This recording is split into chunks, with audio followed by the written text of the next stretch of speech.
All right, welcome, folks. This is Jimmy. I'm restoring Last Week I Learned as a podcast, and I'm doing something a little different this time. We're going to do a deep dive once a week, whereas before I would kind of walk through all the articles I saved. Now we're just going to pick one topic and we're going to dive in. So this week's topic is dog adoptions, and in particular, this week is about the U.S. So I'm kind of hoping to do a deep dive on how it works internationally in this next week. But for now, we're starting with U.S. So I dug in here partly because I started working at a shelter last year. I had a dog starting in 2021. He was an Aussie German Shepherd puppy.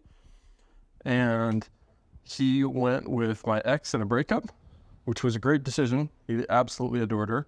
And kind of missing the dog energy in my life, I started volunteering at a German Shepherd shelter in Los Angeles. And I'll try to link that in the show notes so folks can look at it and support it.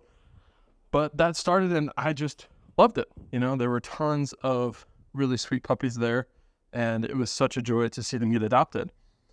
And when I moved to Pittsburgh, that is the first thing I did, is I tried to look for a dog shelter here. And, you know, working in shelters, I've heard rumblings about how many dogs come up from the South. And I've thought about how to get more dogs adopted, which ones get adopted and why. And so I really wanted to take some time to investigate these questions here. So I kind of broke this up into three big questions, which is, where do dogs come from? Where do they go? And how do we keep them safe while we're there? And so a lot of what I'm doing here is based off the book Switch by Dan and Chip Heath. And they have this concept called bright spots, where they're looking for things that work that you can replicate and scale. And so that's what I'm really looking for here. So let's see. I guess, first of all, before I get into specific questions, one of the bright spots is things have gotten a lot better in the U.S. Back in the 90s, there were 90% of dogs in the pound were euthanized, which is insane and tragic. And thanks to some of the factors we'll talk about here in a bit, that number is down an incredible amount to 9%.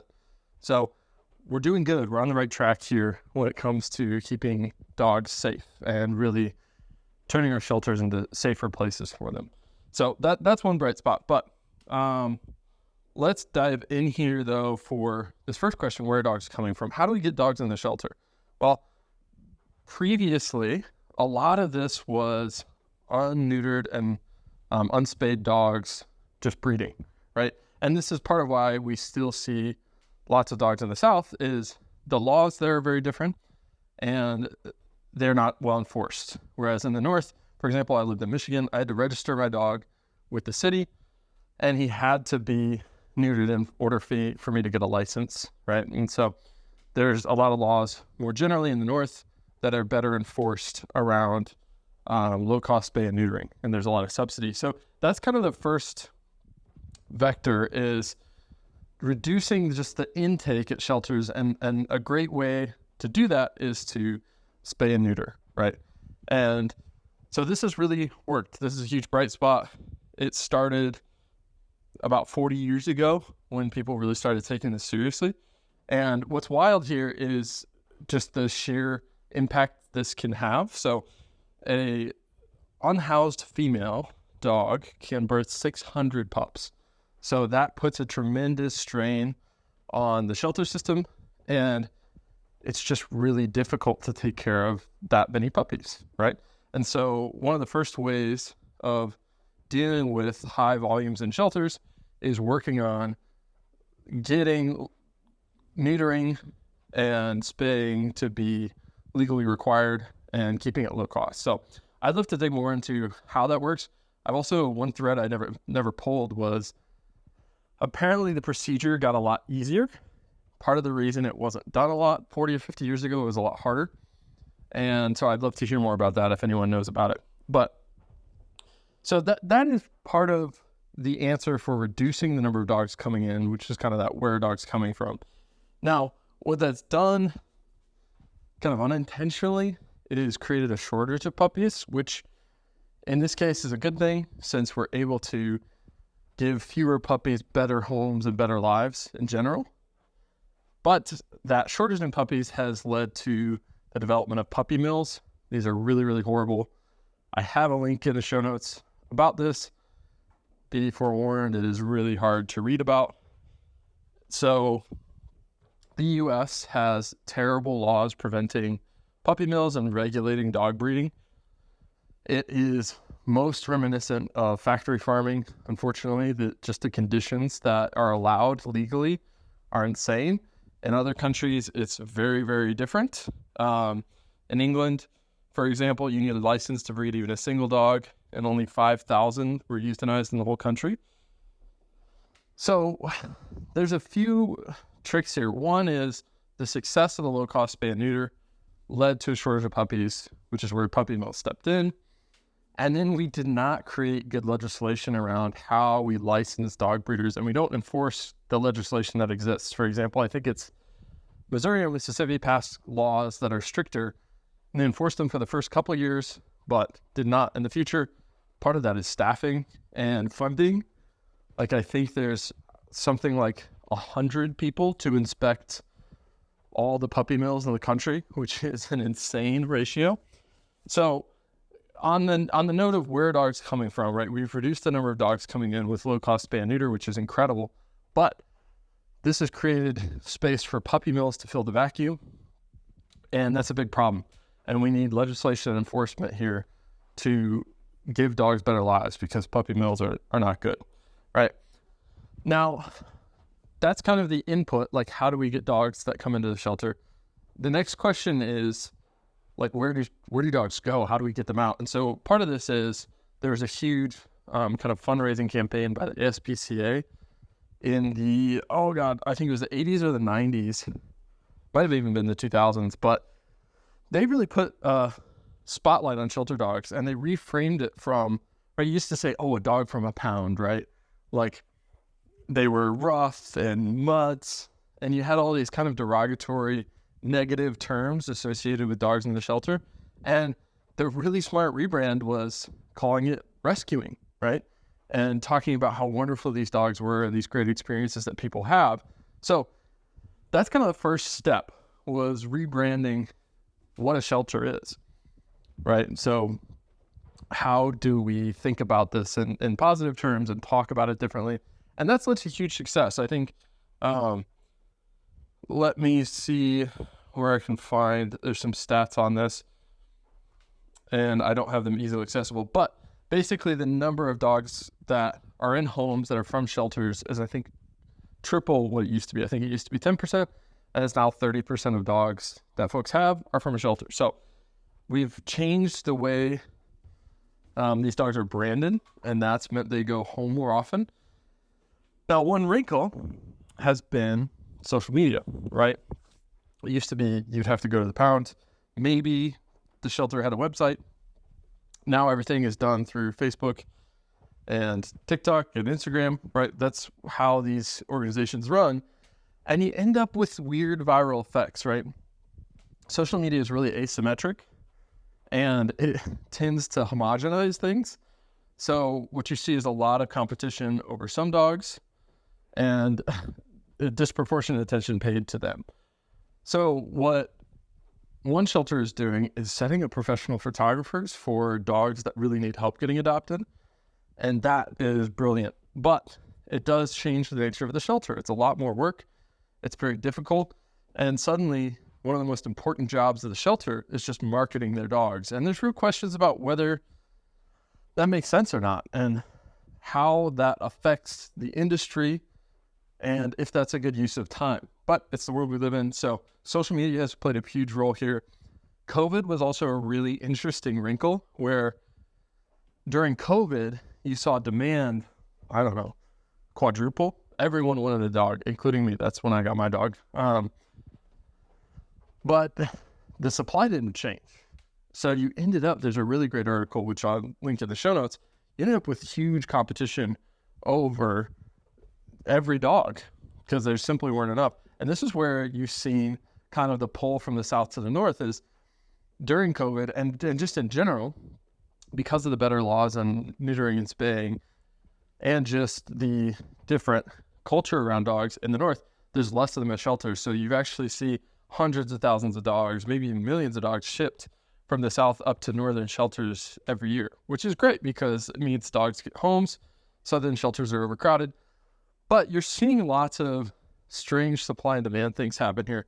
And one of the most interesting questions that I would love to dig into more is who gets a dog, right? I think there's a lot of questions of equity and prejudice when you're talking about essentially job applications for dogs or dog applications. When there's too many dogs or too many people that want too few dogs, all of a sudden there's this competition that develops. And I think it's really interesting to start to think about how these lenses of race and class that we apply to other areas of life apply here. So that's the thread I haven't pulled too hard, but I think very worrying and very interesting at the same time. So when we talk about where are dogs going to, we're really talking about how social media has affected things, how COVID has affected things, and then finally how we've rebranded rescue dogs to get them into more homes. So really interesting stuff there. Finally, how do we keep dogs safe while they're in a shelter? Right. So one, I highly recommend looking up fear-free dog training, I think is what it's called. Really interesting stuff about the little things you can do in a shelter. For example, just isolating dogs and cats in completely separate areas so the sound doesn't stress both of them out, right? There's a lot of simple things too, like in our shelter, we use a lot of blankets to visually remove stimulation for certain dogs that are really get hyped up if they see another dog. There's a lot of little things you can do. That's a great resource for that. But one of the most interesting ones is, I think, fostering, right? So one of the difficult things about a shelter is it's an incredibly stressful environment for any dog. And so you end up having behavioral problems. And the longer a dog is in the shelter, the less likely they are to get adopted because they develop these behavior problems, right? A completely normal, happy dog can end up in a shelter looking incredibly anxious, even aggressive, just because of the environment. So fostering is one of those ways you can take dogs out of the environment and help them acclimate. And another thing too is, especially if it's a puppy, like there is just a puppy I was working with, if you can put them in a foster home, they're going to interact with kids, they're going to interact with other dogs, and they're really going to just be more socialized than they would in the shelter, right? You can only do so much. So I think fostering is a really interesting opportunity. And this article that I linked, How Far Can Fostering Go, actually inverts the question, which is, what if the shelter was distributed, right? We think of shelters as centralized places. What if fostering is the shelter, you know? I think this is a really interesting idea because I don't know, I just really like this idea of communal, like, caretaking. I think we have these really interesting kind of, community resources that we don't necessarily understand, right? I think even the idea of a shelter as a separate place where some people bear all the burdens and bear all the brunt is kind of strange. And I think similarly with like care for the elderly, like I think the more we can lean on the community as a whole, the better. When we stack all of the responsibility on a small group of people, it generally leads to bad outcomes for everyone involved. And so I think fostering and really turning this idea of the shelter upside down from one central place to a distributed network of people who are supporting each other is really smart. And this article talks about basically fostering training programs where, right, the staff at the shelter kind of get new people into the program, and then you're paired with a mentor who's been fostering for a while, and you get basically all the resources you need. And I think it's really, really smart. It's a huge bright spot, something I'm thinking about for my own shelter. Another, in more extreme cases, specialized care is required, right? So if you have a dog coming from a really abusive case or a lot of neglect, right, they may have health problems in addition to behavioral problems, and fostering just can't fix that. And so the ASPCA has developed a replicable program where they have these specialized care centers for dogs with really, really intense trauma. And they've been seeing incredible outcomes from it, right? And then so it's kind of mind-blowing how well dogs can bounce back, and it's really inspiring. And so if you're squeamish about dogs and you have trouble, again, that article is really difficult to read, but it's also really inspiring because you see just what a little care. It's like 13 weeks in their program, and generally dogs are ready to be fostered or adopted after that, how far that can go. And so finally, one of the more interesting kind of cases here is connecting to prisons. And I think this is a really, really great, I'm trying to think of making dogs more adoptable, making sure they're safe while they're in a shelter.